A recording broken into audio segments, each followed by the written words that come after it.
कपिलवस्तु शाक्य गण की राजधानी थी जिसका नाम शाक्यों के गुरु कपिल के नाम पर रखा गया था। गौतम बुद्ध के जीवन का प्रारंभिक कालखंड यहीं पर व्यतीत हुआ था। भगवान बुद्ध का जन्म इस स्थान से 10 किलोमीटर पूर्व में लुम्बिनी में हुआ था।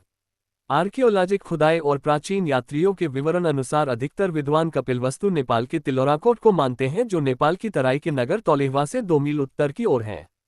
विंसेंट स्मिथ के मत से यह उत्तर प्रदेश के सिद्धार्थनगर जिले का पिपरवा नामक स्थान है, जहां एक स्तूप पाया गया है। बुद्ध शाक्य गण के राजा शुद्धोदन और महामाया के पुत्र थे। उनका जन्म लुम्बिनी वन में हुआ, जिसे अब रुम्मिन्देई कहते हैं। रुम्मिन्देई तिलोराकोट कपिलवस्तु से 10 मील पूर्व और भगवानपुर से 2 मील उत्तर है। यहाँ अशोक का एक स्तंभलेख मिला है, जिसका आशय है कि भगवान बुद्ध के इस जन्मस्थान पर आकर अशोक ने पूजा की और स्तंभ खड़ा किया तथा लुम्बिनी ग्राम के कर हल्के किए। नेपाल की कपिलवस्तु में पाई गई सील पर लिखा है ओम देवपुत्र बिहार कपिलवस्तु भिक्षु सनकसा, जो 5वीं सदी की बताई गई है, जिसे शाक्य भिक्षु महासम्मतिया संप्रदाय सनकसा भारत से ले गए थे। गौतम बुद्ध ने बाल्य व यौवन के सुख का उपभोग कर 29 वर्ष की अवस्था में कपिलवस्तु से महाभिनिष्क्रमण किया। बुद्धत्व प्राप्ति के दूसरे वर्ष वे शुद्धोदन के निमंत्रण पर कपिलवस्तु गए। इसी प्रकार 15वां चातुर्मास भी उन्होंने कपिलवस्तु में न्यग्रोधाराम में बिताया।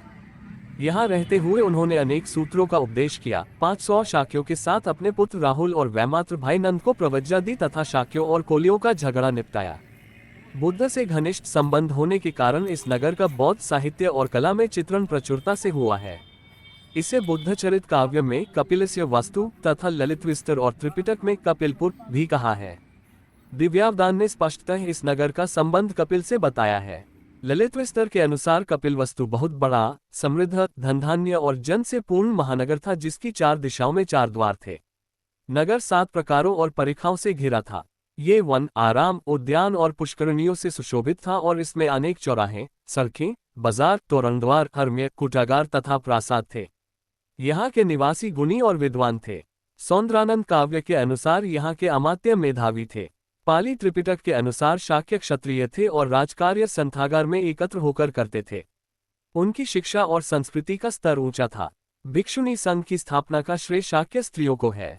फाहियान के समय तक कपिलवस्तु में थोड़ी आबादी बची थी, पर युवानक्वाड के समय में नगर वीरान और खंडहर हो चुका था, किंतु बुद्ध के जीवन के घटनास्थलों पर चैत्य, विहार और स्तूप 1000 से अधिक